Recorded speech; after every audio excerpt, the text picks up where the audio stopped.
झनक को हुआ एक बहुत बड़ी बीमारी जो हो गया है ट्यूमर। जी हाँ दोस्तों, हम बात कर रहे हैं स्टार प्लस के शो झनक की। तो दोस्तों, आगे बढ़ने से पहले अगर आप इस चैनल पर नए हैं तो इसे सब्सक्राइब कर दीजिए, साथ ही बेल आइकन दबाना ना भूलें। वीडियो अच्छा लगे तो इसे लाइक ज़रूर कीजिएगा। चलिए आगे बढ़ते हैं दोस्तों।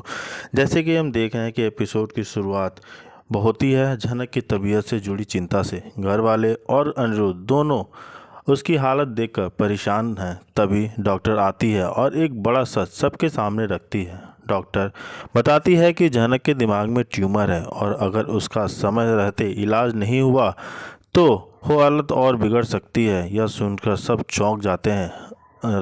ऋषि को जब अब तक इस बीमारी की असली गंभीरता का अंदाज़ा नहीं था, लेकिन जैसे ही उसे पता चलता है उसके मन में झनक के लिए चिंता और भी गहरी हो जाती है। वह झनक से पूछता है कि उसने यह सच उससे क्यों छुपाया। झनक आंसू भरी आंखों से बताती है कि वह किसी पर बोझ नहीं बनना चाहती थी और चाहती थी कि उसकी तकलीफ़ सिर्फ वही सह ले, दूसरी ओर दुख न दे।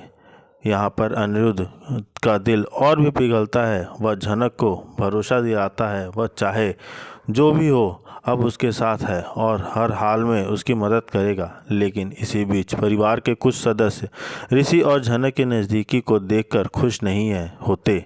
वे सोचते हैं कि अगर यह रिश्ता समाज और परिवार के लिए परेशानी खड़ा कर सकता है।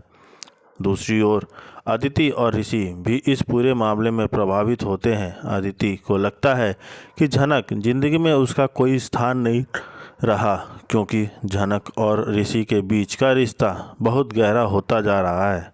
ऋषि भी उलझन में है, लेकिन कहीं न कहीं उसे झनक के साहस और त्याग की सच्चाई समझ आने लगती है।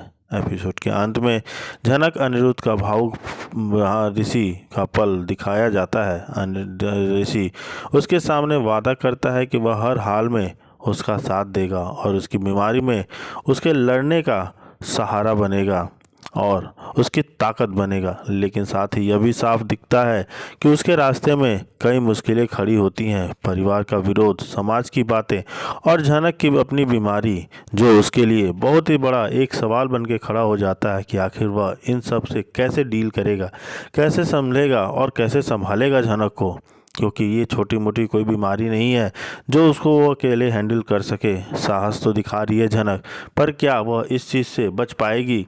क्या उसको अपने आप पे भरोसा हो पाएगा? क्या ऋषि उसका साथ देगा? वहीं दूसरी तरफ अदिति और उसकी शादी की सच्चाई भी सामने आती है कि क्या ऋषि इस चीज़ से संभल पाएगा। जी हाँ दोस्तों, वहीं दूसरी तरफ प्यार है और अपनापन है। यह भी सच है कि वह अपने जज्बात छुपाती रहती है ऋषि से। वह किसी से कुछ कहती नहीं है। मैंने कभी ऋषि से अपने दिल की बात कभी नहीं कही, सोचती रहती है। अपने हक के लिए आवाज़ कभी नहीं उठाई हुई। अगर उठाई होती तो शायद आज हालात अलग होते, ऋषि मेरा होता। लेकिन झनक अपनी मोहब्बत को दिल में दबाकर, छुपाकर और फैसला करती है। दूसरी तरफ ऋषि को हीरो झनक की बेचैनी को समझ नहीं पाता है। वह बार बार झनक से कहता है, झनक तुम्हें अपनी पढ़ाई पर ध्यान देना चाहिए, यह सब बातें तुम्हें परेशान कर रही होंगी। तुम अब भी छोटी हो और तुम्हारा फोकस बस तुम्हारे करियर पर होना चाहिए। ऋषि को इस बात का अंदाज़ा ही नहीं है कि हर बार उसकी यह बातें झनक के दिल पर तीर की तरह लग रही होगी और उसे बहुत ज़्यादा दुख पहुंच रहा होगा। कहानी में ट्विस्ट आता है। घर का सबसे बड़ा और सम्मानित सदस्य दादा भाई इस शादी को लेकर साफ बोल देते हैं। अगर अदिति को बुलाकर कहते हैं, अदिति शादी कोई खेल नहीं होती है, यह ज़िंदगी भर का साथ है। अगर तुम्हें कोई भी शक है अर्शी और पर अलग ऋषि पर तुम्हारा भरोसा डगमगा रहा है तो बेहतर होगा यह रिश्ता मत निभाओ। शादी सिर्फ तब करनी चाहिए जब दिल और भरोसा दोनों साफ हो, वरना ज़िंदगी भर पछताना पड़ सकता है। दादा भाई की यह बातें सुनकर अदिति हक्की बक्की रह जाती है। वो सन्न रह जाती है। उसने कभी नहीं सोचा था कि कोई इतनी सीधी और कड़वी बात कहेगा। उसके चेहरे पर डर साफ दिखता है। क्या सचमुच मैं ऋषि पर भरोसा करती हूँ या यह रिश्ता सिर्फ जिद और अहंकार की वजह से है? है। इधर झनक अपने मन के उलझनों से जूझ रही होती है। दिल पर आंखों में नमी रहती है, दिमाग सवालों से भरा रहता है। ऐसे में वह अपनी एक बचपन की दोस्त से मिलने जाती है और गांव से आती होती है। झनक बिना सोचे समझे उस दोस्त से कह देती है, कुछ ही दिनों में ऋषि और अदिति की शादी होने वाली है। बस दोस्तों, यही होता है झनक की सबसे बड़ी गलती। उससे अंदाज़ा भी नहीं कि यह एक मासूम सी बातचीत आगे चलकर एक ऐसा तूफान खड़ा कर देगी जो पूरे परिवार को हिला देगा। दोस्तों, बात बाहर फैल जाती है। गांव के लोग सुनते हैं कि ऋषि अब अदिति से शादी करने वाला है और गांव वालों के जहन में सिर्फ एक ही बात बैठी है, ऋषि तो पहले से झनक का पति है। जब शादी हो चुकी है तो फिर यह दूसरी शादी क्यों? यह तो सीधा धोखा है, जुल्म है, नाइंसाफ़ी है। झनक के साथ गांव वाले फैसला करते हैं कि अब वह चुप नहीं बैठेंगे। इस बार हम सब मिलकर आवाज़ उठाएंगे, ऋषि को सबक सिखाएंगे और झनक को उसका हक दिलाएंगे। अब आता है कहानी में एक सबसे बड़ा दिन, ऋषि और अदिति की शादी का दिन। पूरा घर सजा है, शहनाइयाँ बज रही होती हैं, रिश्तेदारों की भीड़ उमड़ी है। अदिति दुल्हन की तरह सजी हुई है, पर उसके मन में दादा भाई की बातें गूंज रही होती हैं। इसी बीच अचानक गांव वालों की भीड़ शादी के मंडप पर पहुंच जाती है। ड्रम बजते हैं, नारे लगते हैं, न्याय चाहिए झनक को, न्याय चाहिए, न्याय चाहिए। ऋषि हमारी बेटी का पति है, यह शादी नहीं होगी। पूरा माहौल अफरा तफरी में बदल जाता है। गांव वालों की बातें सुनकर अदिति का चेहरा सफ़ेद पड़ जाता है। वह चिल्लाती है, यह सब झूठ है, ऋषि मेरा है और मेरी इससे शादी होगी और मैं इससे शादी करने वाली हूँ। पर गांव वाले पूरे सबूत और गवाहों के साथ खड़े हो जाते हैं। ऋषि और झनक की शादी गांव में सबकी मौजूदगी में हुई थी, सबके सामने हुई थी। उसे कोई झुठला नहीं सकता, वह अब यह शादी को नकार नहीं सकता। अदिति की दुनिया जैसे ढह जाती है। उसके अरमान, उसकी ख्वाहिशें और उसकी चाह दोनों राख में मिल जाते हैं।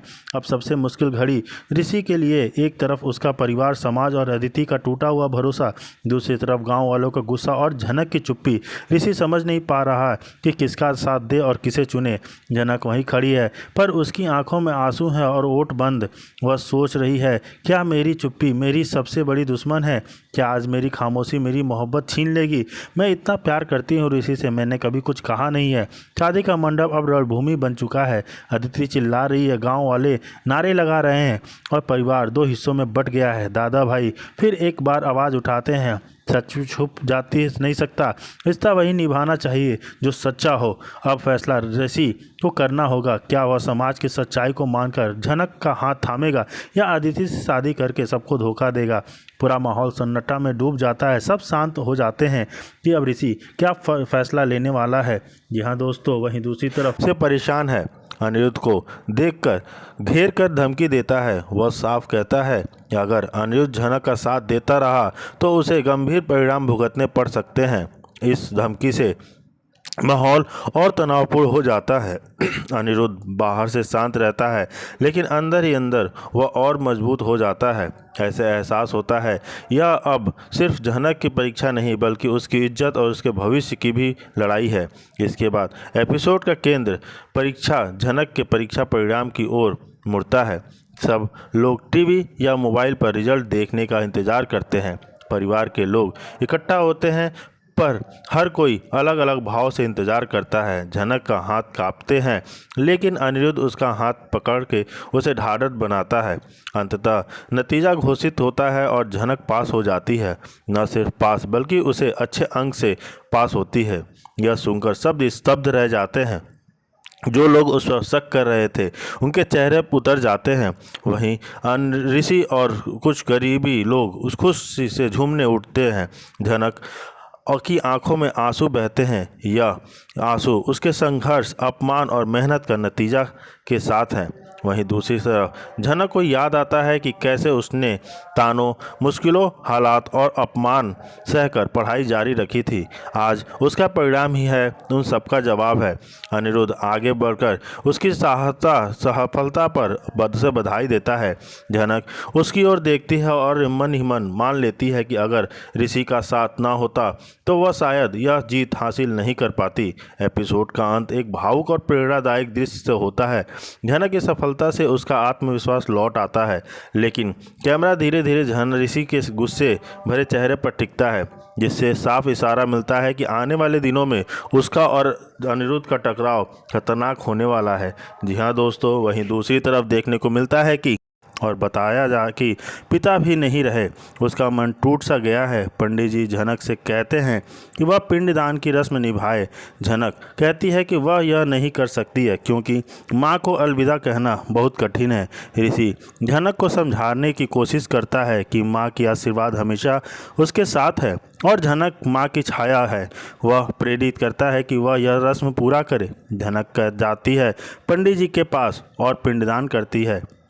ऋषि उसके पास बैठता है। पराशर झनक को सांत्वना देता है। वहीं दूसरी तरफ अगले दिन झनक ऋषि को खाना देती है और